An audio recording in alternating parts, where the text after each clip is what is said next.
the Declaration of Independence of Israel is written, with a preamble that says, we want to live with everybody. We want to be friends with everybody. We want to welcome all those who want to live with us with peace. That's in their foundational document. David, you've given me so much time today, insight, sage wisdom, experience. I appreciate it. Is there anything else that you'd like to add to the conversation?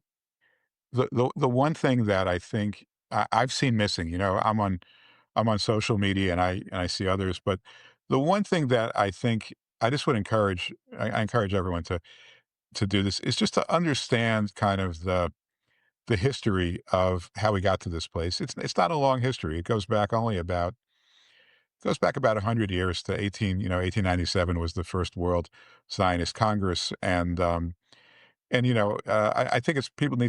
I just would like people to understand that, Israel. First of all, Israel's not a colonizer.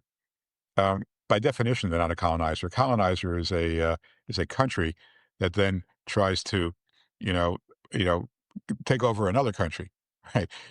In Israel's case, there is no other country. I mean, there's no other country. Israel lives in Israel. Right. They're not colonizing anything, and they've been living there uh, longer than any group of people in recorded history. But I think the history is important. How did we get here? And I think, well, the one thing I think, I wish people would understand, and you only really get that if you know the Israeli people.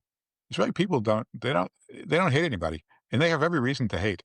They have absolutely every reason to hate all the terrorists and all the enemies who forced them to go into battle. The Declaration of Independence of Israel is written, with a preamble that says, we want to live with everybody. We want to be friends with everybody. We want to welcome all those who want to live with us with peace. That's in their foundational document.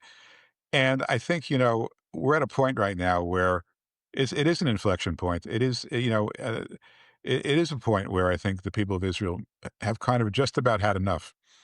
Um, but they've had enough after, like 77 years of this. And the difference now from then is it's all on video. And for those who have seen what happened on October 7th, and I'm very happy that President Trump has seen it, you just can't unsee it.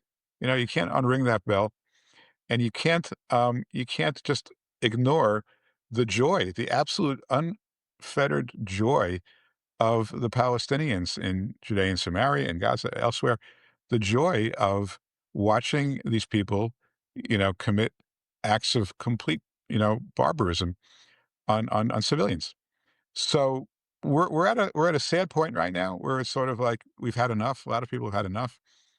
But boy, have the Jewish people tried, and boy, has Israel tried to resolve this another way. And the fact that it hasn't gone another way is not for Israel lack of trying. And I just hope people can study this more. Don't take it from me, but the history is pretty clear.